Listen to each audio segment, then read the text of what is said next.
Hello and welcome, ladies and gentlemen, to the news from Saba Satellite Channel from Egypt. Let's begin with the headlines. President Al-Alimi meets Parliament Speaker on Eastern developments. UN Secretary General calls for de-escalation and political solution in Yemen.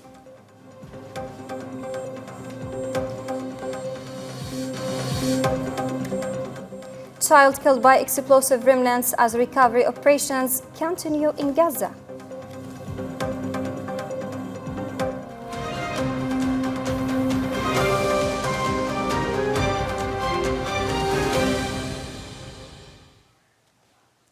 Welcome back into the details. The President of the Presidential Leadership Council, Dr. Rashad Mohammed Al-Alimi, has sent a cable of congratulations to His Highness Sheikh Tamim bin Hamad Al Thani, Emir of the State of Qatar, on the occasion of the country's National Day. In the message, President Al-Alimi, on behalf of the members of the Presidential Leadership Council, the government and the Yemeni people, extended his warm congratulations and best wishes to the Qatari leadership and people, wishing Qatar continued progress and prosperity. He also expressed his hope for the continued growth of bilateral relations between the two brotherly countries across various fields. President Al-Alimi praised Qatar's steadfast fraternal position in support of the Yemeni people, their legitimate leadership and aspirations to restore state institutions, security, stability and peace. The President of the Presidential Leadership Council, Dr. Rashad Mohammed Al-Alimi, met today with the Speaker of Parliament, Sultan Al-Barakani, and members of the Speaker's office to consult on national developments, including the situation in the Eastern Governorates and efforts to contain their political, economic, and service-related impacts. During the meeting, President Al-Alimi highlighted the Saudi and Emirati-led efforts to de-escalate tensions and restore normal conditions in Hadramaut and Al-Mahra, stressing the importance of protecting national consensus and enabling local authorities to manage their affairs. He briefed Parliament leaders on ongoing local, regional, and international contexts aimed at containing escalation and keeping focus on the battle to restore state institutions and end the Iran-backed Houthi coup.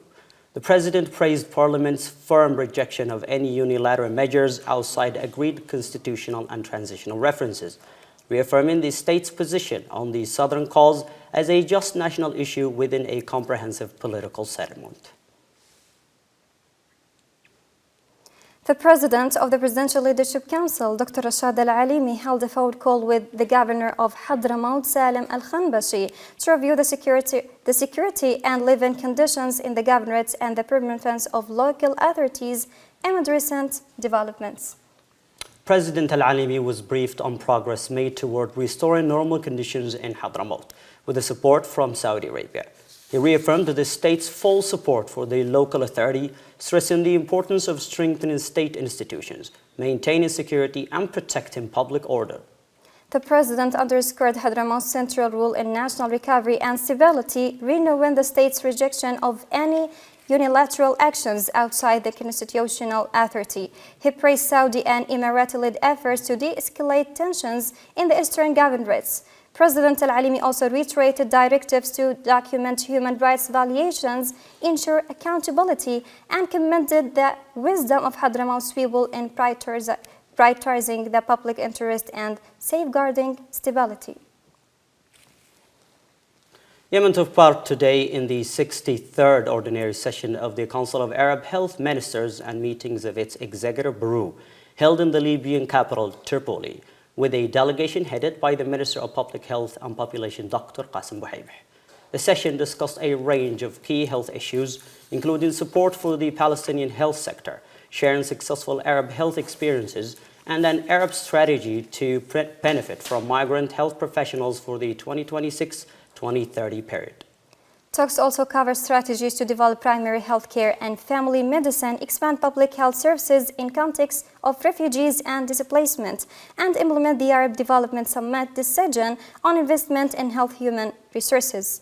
The Council reviewed issues related to Arab health institutions, unified Arab health positions at the World Health Organization, and proposals to strengthen regional cooperation in health, medicine regulation, and public health development.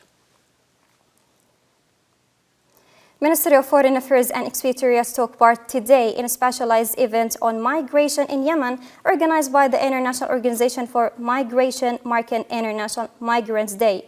Speaking via video link, Ambassador Muthanna Al-Amiri, head of the Department of International Organizations and Conferences, said irregular migration has become one of the most serious humanitarian and security challenges facing Yemen after years of conflict and economic decline. He noted that migrant flows across Yemen's coastline are driven by organized smuggling networks that disregard human life, leading to repeated loss of lives. Al-Amiri said the Yemeni government, despite limited resources, continues efforts to rescue migrants and combat smuggling and human trafficking, stressing that Yemen cannot face this challenge alone. He called for stronger international support, burden sharing, safe voluntary returns, and enhanced Coast Guard and shelter capacities. Yemen took part today in the celebration of World Arabic Language Day, organized by the General Secretariat of the Arab League, with a delegation headed by the acting of permanent representative of Yemen to the Arab League, Ambassador Dr. Ali Musa. The event, marking December 18th, was held in cooperation with the King Salman Global Academy for the Arabic Language, under the theme Teaching Arabic to Non-Native Speakers, Context and Achievements, coinciding with the anniversary of the UN decision recognizing Arabic as an official global language. Speakers highlighted the importance of promoting Arabic globally, including through education, digital transformation, and artificial intelligence, and showcased leading Arab initiatives supporting the language. The celebration also featured an academic session and an exhibition presenting modern tools and publications serving the Arabic language worldwide. The United Nations Secretary General has renewed his call for restraint and a return to diplomacy in Yemen, wherein those recent developments risk further destabilizing the country and the wider region. Speaking to reporters at United Nations headquarters, Antonio Guterres warned that actions taken outside a negotiated framework could further destabilize Yemen and undermine peace efforts. As I told the Security Council, unilateral actions will not clear a path to peace. They deepen divisions, harden positions, and raise the risk of wider escalation and further fragmentation. He stressed that only an inclusive political solution can end Yemen's long-running conflict and ease the suffering of its people. And I call on all parties to engage constructively with my special envoy. Yemen needs a sustainable, negotiated political settlement, one that embraces the aspirations of all Yemenis and brings this devastating conflict to an end. Until then, the Yemeni people will continue to pay a terrible price.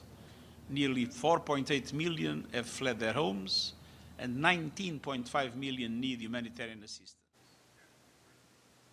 The United Nations chief also called on all sides to engage with United Nations mediation efforts and to choose dialogue over violence. And I call on all parties to engage constructively with my special envoy, prioritize dialogue over violence, and avoid any unilateral actions that could inflame this fragile situation. The people of Yemen demand and deserve. The Secretary General concluded by calling on the international community to remain unified in supporting peace efforts and humanitarian assistance for Yemen. For nearly a decade, Yemeni women have faced systematic abuse by the Houthi militia, including intimidation, arbitrary detention, enforced disappearance, and torture. Since seizing large parts of the country, the group has increasingly targeted women activists, journalists, and civilians in what rights organizations describe as deliberate campaign to silence, punish, and terrorize women.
A Palestinian child was killed and several civilians were injured following explosions caused by unexploded remnants of Israeli attacks in the Gaza Strip, according to local sources.